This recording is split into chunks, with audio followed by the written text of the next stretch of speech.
l'équipe de France a gagné 2 fois la Coupe du Monde, mais avec tous les joueurs qu'elle a ratés, elle aurait pu en gagner 3 normal. Ça les amis, ça s'appelle le grand jeu des binationaux et c'est juste exceptionnel. Par exemple, Zidane il avait le choix entre la France et l'Algérie. Il a choisi la France, mais s'il avait choisi l'Algérie, on aurait peut-être aujourd'hui le même palmarès que la Grèce. Maintenant que vous avez compris, voici le 11 des joueurs qui auraient pu jouer pour la France. Et asseyez-vous parce que vous allez être choqués, hein. Mais juste avant, n'oubliez pas de me rejoindre sur Twitch, le lien est en bio. Dans les cages, on commence avec Edouard Mendy, né en Normandie. Lui, son choix était encore plus compliqué parce qu'il est trinational. Il pouvait représenter la Guinée, le Sénégal et la France. Mais bon, vu qu'en 2021 c'était juste le meilleur gardien de la planète, peut-être que Loris n'aurait jamais fait la Coupe du Monde 2022 en étant titulaire. Défense centrale, Kalidou Koulibaly. Même Deschamps s'était trompé en direct sur Canal+.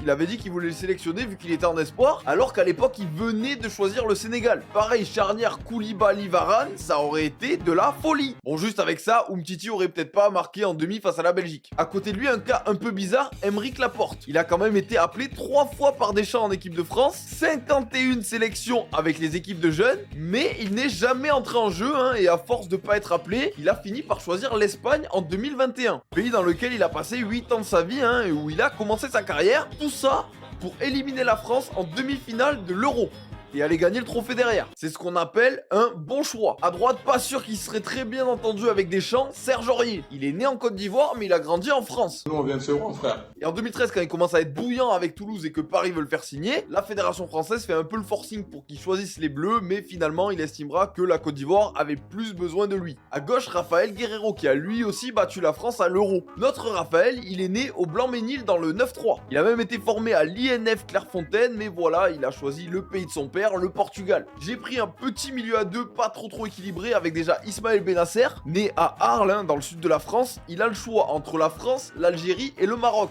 Il commence par les Bleus en jeune, puis finit par choisir l'Algérie en 2016. Et croyez-moi, son profil...